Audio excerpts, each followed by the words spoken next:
সোনা পাপ্পু কাণ্ডে গ্রেফতার শান্তনু সিনহা বিশ্বাস। কালীঘাট থানার প্রাক্তন ওসি এই শান্তনু সিনহা। ম্যারাথন জিজ্ঞাসাবাদের পর তাকে গ্রেফতার করা হয়েছে। দীর্ঘ টালবাহানার পর আজই ইডি দপ্তরে এসেছিলেন তিনি। আর বিক্রম রয়েছেন আমাদের সঙ্গে, আমাদের প্রতিনিধি বিক্রম। আজকে দীর্ঘক্ষণ তাকে জিজ্ঞাসাবাদ করা হয়েছে।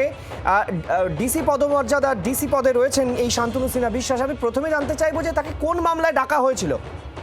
দেখো, তোমাকে যেটা জানিয়ে রাখবো, প্রথমে তাকে বালি পাচার মামলায় ডাকা হয়েছিল। প্রথম দফায় তাকে বালি পাচার মামলায় জিজ্ঞাসাবাদও করা হয় এবং তারপরেই মূলত এই জিজ্ঞাসাবাদ চলতে চলতে আমরা যেটা জানতে পারছি যে সোনা পাপ্পু জয় কামদারের যে মামলা, জয় কামদার যেই মামলায় গ্রেফতার হয়েছিল অর্থাৎ জোর করে জমি দখল, এক্সটর্শন, তোলাবাজির যে সিন্ডিকেটের মামলা, সেই মামলাতে তাকে ওই জিজ্ঞাসাবাদ চলাকালীনই নোটিশ সার্ভ করা হয় এবং তার পরবর্তী ক্ষেত্রে ওই মামলাতেই জিজ্ঞাসাবাদ করতে করতে তাকে গ্রেফতার করা হয়েছে, এমনটা এনফোর্সমেন্ট ডিরেক্টরেট সূত্রে জানতে পারছি। অত্যন্ত গুরুত্বপূর্ণ বিষয়, কারণ আমরা জানি যে ডিসিপি শান্তনু সিনহা বিশ্বাস তিনি কালীঘাট থানার প্রাক্তন ওসি ছিলেন এবং শুধুমাত্র তাই নয়, তার সঙ্গে সঙ্গে তাকে চারটি মামলায় কিন্তু এনফোর্সমেন্ট ডিরেক্টরেটের তরফ থেকে স্ক্যানারে রাখা হয়েছিল। প্রথমত এই জয় কামদারের এক্সটর্শনের মামলা, সেই মামলায় তার বাড়িতে তল্লাশি অভিযান চালানো হয়েছিল এবং সেই তল্লাশি অভিযানে যে সমস্ত ডিজিটাল নথি উদ্ধার হয়েছিল বা যে সমস্ত ডকুমেন্টস উদ্ধার হয়েছিল, সেখান থেকে দেখা যায় যে কোটি কোটি টাকা কিন্তু সাইফন হয়েছিল এই শান্তনু সিনহা বিশ্বাসের বিভিন্ন অ্যাকাউন্টে। তার পরিবারের সদস্যদের সেখান থেকে বেনিফিশিয়ারি হয়েছিল, তাদের যে ব্যবসা, সেই ব্যবসায় সেই টাকা ইনভেস্ট হয়েছিল। এই সমস্ত তথ্য পাওয়ার পর কিন্তু এনফোর্সমেন্ট ডিরেক্টরেটের তরফ থেকে শান্তনু সিনহা বিশ্বাসকে বারবার নোটিশ পাঠানো হয়। শুধুমাত্র এই মামলাতে নয়, বালি পাচার মামলায় তাকে নোটিশ পাঠানো হয়, কয়লা মামলায় তাকে নোটিশ পাঠানো হয়, এমনকি এনআরআইতে ভর্তির মারফত, মেডিকেল কলেজে ভর্তির মারফত যে স্ক্যাম হয়েছিল সেই মামলাতেও তাকে নোটিশ পাঠানো হয়। কিন্তু শান্তনু সিনহা বিশ্বাস তিনি বেপাত্তা ছিলেন। এনফোর্সমেন্ট ডিরেক্টরেট তার সঙ্গে বারবার যোগাযোগ করার চেষ্টা করলেও তার কিন্তু কোনো রকম ভাবেই তার সঙ্গে যোগাযোগ করা যাচ্ছিল না। তার পরিবারের সদস্যদেরকে দিয়েও যোগাযোগ করার চেষ্টা করা হলেও তার কোনো খোঁজ পাওয়া যাচ্ছিল না। এরপরই যেটা দেখা যায় যে লুকআউট সার্কুলার জারি করা হয় এই শান্তনু সিনহা বিশ্বাসের নামে, যাতে তিনি দেশ ছেড়ে কোনো রকম ভাবে পালাতে না পারে। কিছুদিন অর্থাৎ দুদিন আগেই আমরা দেখতে পাই যে মূলত ডাইরেক্টর সিকিউরিটির কাছে একেবারে সরাসরি এনফোর্সমেন্ট ডিরেক্টরেটের তরফ থেকে চিঠি পাঠানো হয় এবং সেখানে বলা হয় যে কোথায় এই মুহূর্তে অবস্থান, তিনি আদপেও ডিউটিতে আছেন কিনা, এবং তাকে ইমিডিয়েটলি এনফোর্সমেন্ট ডিরেক্টরেটের দপ্তরে পাঠানোর জন্য চিঠিতে উল্লেখ করা হয় ইডির তরফ থেকে, যেই চিঠিটি ডিরেক্টর সিকিউরিটিকে দেওয়া হয়। তারপরেই যেটা দেখা গেল যে আজকে ঠিক 11টা 5 নাগাদ শান্তনু সিনহা বিশ্বাস তিনি এসে পৌঁছালেন সিজিও কমপ্লেক্সে এনফোর্সমেন্ট ডিরেক্টরেটের দপ্তরে।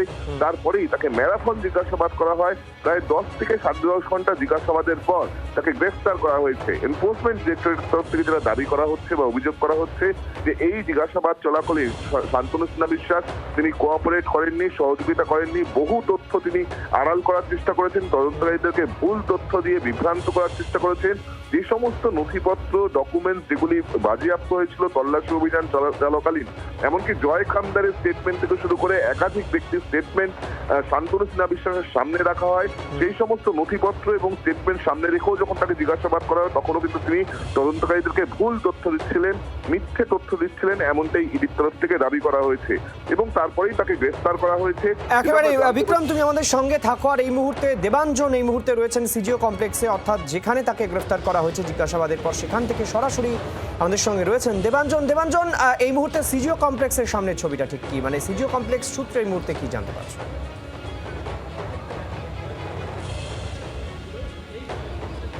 দেখো, সিজিও কমপ্লেক্স সূত্রে যেটা জানা যাচ্ছে যে 11 ঘন্টা আগে 11 ঘন্টা তাকে জেরা করার পর এই মুহূর্তে তাকে কিন্তু অ্যারেস্ট দেখানো হয়েছে। কিছুক্ষণের মধ্যেই তাকে নিয়ে মেডিকেল করাতে নিয়ে যাওয়া হবে, তার জন্য প্রস্তুতি চলছে এবং ইতিমধ্যেই গাড়িও লেগে গিয়েছে তাকে নিয়ে যাওয়ার জন্য। সেই গাড়ি এই মুহূর্তে দাঁড়িয়ে পড়েছে কমপ্লেক্সের সামনে। এই গাড়ি করেই নিয়ে যাওয়া হবে শান্তনু সিনহা বিশ্বাসকে। সম্ভবত বিধাননগর মহকুমা হাসপাতালে নিয়ে যাওয়া হতে পারে, যদি না হয় সেক্ষেত্রে এখনও পরিকল্পনা জানা যায়নি কোথায় নিয়ে যাওয়া হবে। কিন্তু ইতিমধ্যে কিন্তু শান্তনু সিনহা বিশ্বাসকে মেডিকেল করতে নিয়ে যাওয়ার জন্য তোড়জোড় ভিতরে চলছে, সে খবর আমাদের কাছে রয়েছে। ভিতরে শান্তনু সিনহা বিশ্বাস রয়েছেন এবং কিছুক্ষণের মধ্যেই তাকে বের করা হবে এবং তারপর তাকে মেডিকেল টেস্টের পরীক্ষার জন্য নিয়ে যাবে। তারপরে মানে ইডি পরবর্তী যে পদক্ষেপ, যে অ্যাডমিনিস্ট্রেটিভ পদক্ষেপ রয়েছে সেগুলো করবে। দেবাঞ্জন, তুমি আমাদের সঙ্গে থাকো। আর এই মুহূর্তে আপনাদের আরও একবার জানিয়ে রাখতে চাইবো, গ্রেফতার শান্তনু সিনহা বিশ্বাস। তিনি ডিসিপি পদে ছিলেন এবং এর আগে কালীঘাট থানার ওসিও ছিলেন। আর বিভিন্ন সময় তার বিরুদ্ধে একেবারে অভিযোগ রয়েছে যে প্রচুর টাকা তিনি করেছিলেন এবং সেই টাকার হদিশ পাওয়ার পরই তদন্তে নামে ইডি এবং তারপরে জিজ্ঞাসাবাদের পর তাকে গ্রেফতার করা হয়েছে। আর এই মুহূর্তে আমি আরও একবার বিক্রমের কাছে চলে যাব। বিক্রম, এই শান্তনু সিনহা বিশ্বাস এমন একজন পুলিশ অফিসার যিনি পুলিশে চাকরি করার পরেও একেবারে বিপুল সম্পত্তির মালিক হয়েছেন। একটি নয়, দুটি মামলাতে তাকে জিজ্ঞাসাবাদ করা হয়েছে আজকে। এই ব্যক্তিকে, মানে এই পুলিশ অফিসার কি শাসক দলের ঘনিষ্ঠ বৃত্তে থাকতেন তৃণমূলের? একেবারেই তাই। শান্তনু সিনহা বিশ্বাস একটু সঙ্গে থাকো। এই মুহূর্তে দেবজিৎ সরকার আমাদের সঙ্গে টেলিফোন লাইনে রয়েছেন, রাজ্য বিজেপির প্রধান মুখপাত্র। দেবজিৎ বাবু, স্বাগত। আবারও যোগাযোগ বিচ্ছিন্ন হয়েছে আমাদের সঙ্গে, আমরা যোগাযোগের চেষ্টা করব। আপনাদের আরও একবার জানিয়ে রাখতে চাইব, শান্তনু সিনহা বিশ্বাসকে গ্রেফতার করা হয়েছে। প্রায় 10 ঘন্টারও বেশি সময় তাকে জিজ্ঞাসাবাদ করা হয়। প্রথমে একটি মামলায় তাকে ডাকা হয়, পরে দ্বিতীয় মামলাতে তাকে জিজ্ঞাসাবাদের পর গ্রেফতার করা হয়।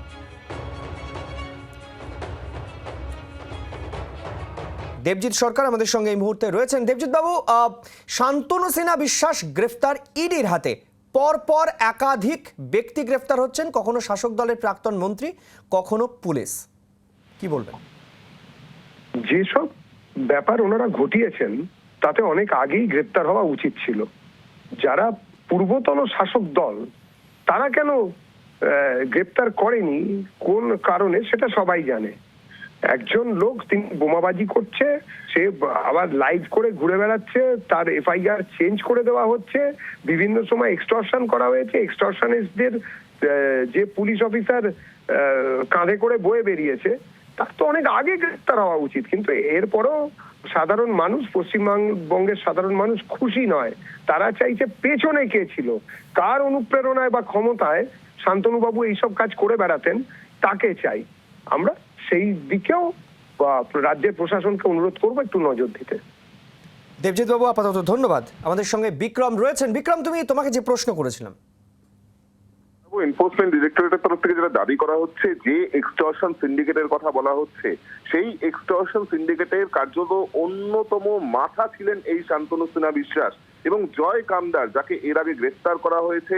মূলত প্রায় গত 4 মাসে 1100 কোটি টাকার ট্রানজাকশন হয়েছিল যেই জয় কামদারের সংস্থার মাধ্যমে।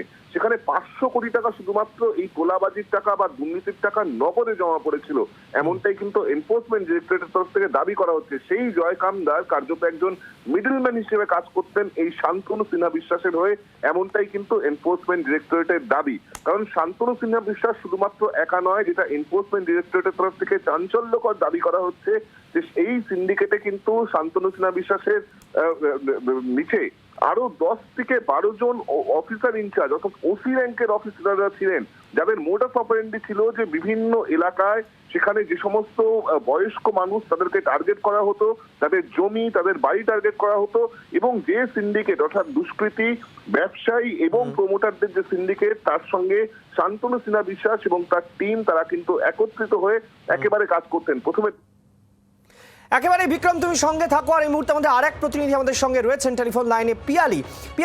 আমার তো এই ক্ষেত্রে একটা উদাহরণ অবশ্যই টানতে হচ্ছে, কারণ আরজি করের ক্ষেত্রে সন্দীপ বাবুর ক্ষেত্রে, আমরা সন্দীপের ক্ষেত্রে যেভাবে দেখেছিলাম যে তিনি এক্সটেনশন পেয়ে যেতেন, তিনি অন্য জায়গায় বদলি হলে আবার আরজি করে ফিরে আসতেন, এক্ষেত্রেও শান্তনু সিনহা বিশ্বাসের ক্ষেত্রেও কি তেমন অভিযোগ উঠেছিল?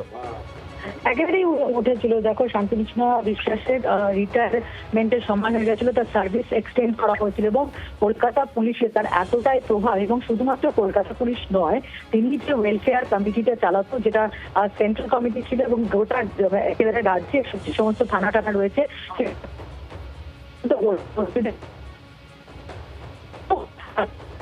আগে যখন করা হয়, এনফোর্সমেন্ট ডিরেক্টরেট যে তথ্য আদালতে পেশ করে, সেখানে জয় কামদারের যে ওসিদের বদলির ক্ষেত্রেও ভূমিকা ছিল সেটা উল্লেখ করে, এবং এটাও উল্লেখ করা হয় জয় কামদারের এই যে রমরমা, সেটা শান্তনু সিনহা বিশ্বাস, অর্থাৎ শান্তনু সিনহা বিশ্বাস কিন্তু এই জয় কামদারকে সামনে রেখে ওসিদের বদলি, ল্যান্ড গ্র্যাবিং, যেটা একদম উল্লেখ করছিল যে 3 ধরনের ভাবে জমিগুলোকে টার্গেট করা হতো এবং সেই জমি কম দামে একেবারে রক্ষা করে।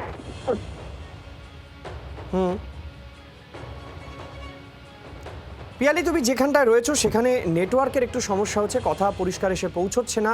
আমরা তোমার সঙ্গে আবারও কথা বলবো, তার আগে আমি আরও একবার দর্শকদের জানিয়ে রাখতে চাইবো, শান্তনু সিনহা বিশ্বাসের সহযোগিতায় জয় কামদার বেআইনি কাজে যুক্ত ছিলেন, এমনটাই ইডি সূত্রে খবর।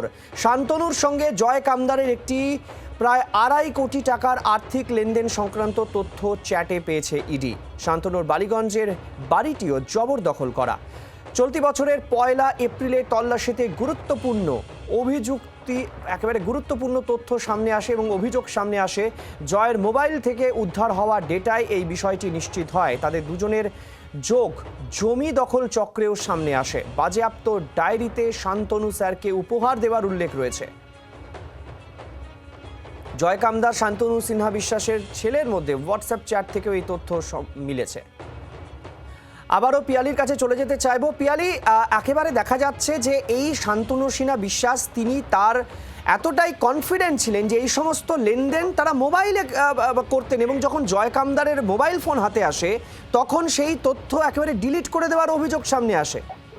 একেবারেই দেখো, জয় কামদারের সঙ্গে জয় কামদারের যে ফোন, সেটা যে ডেটা রিট্রিভ তারা করেন, তাতে যে বিস্ফোরক তথ্য তারা পেয়েছিলেন, তাতে দেখা যায় যে জয় কামদার আদতে এই শান্তনু সিনহা বিশ্বাসের মিডলম্যান, এবং তিনি ওসিদের বদলি থেকে শুরু করে এই যে পাপ্পু জয় কামদাররা মিলে ল্যান্ড গ্র্যাবিং এর যে কেস চালাচ্ছিল, সেটার আদতে মাথা কিন্তু কার্যত এই শান্তনু সিনহা বিশ্বাস, এবং যেহেতু তার পলিটিক্যাল করিডরে একেবারে তার অত্যন্ত ঘনিষ্ঠ ছিল, সেই কারণে এই প্রভাব শান্তনু সিনহা বিশ্বাস জয় কামদার বা একেবারে পিয়ালি, নজর রাখবো এই খবরে। আপাতত ধন্যবাদ।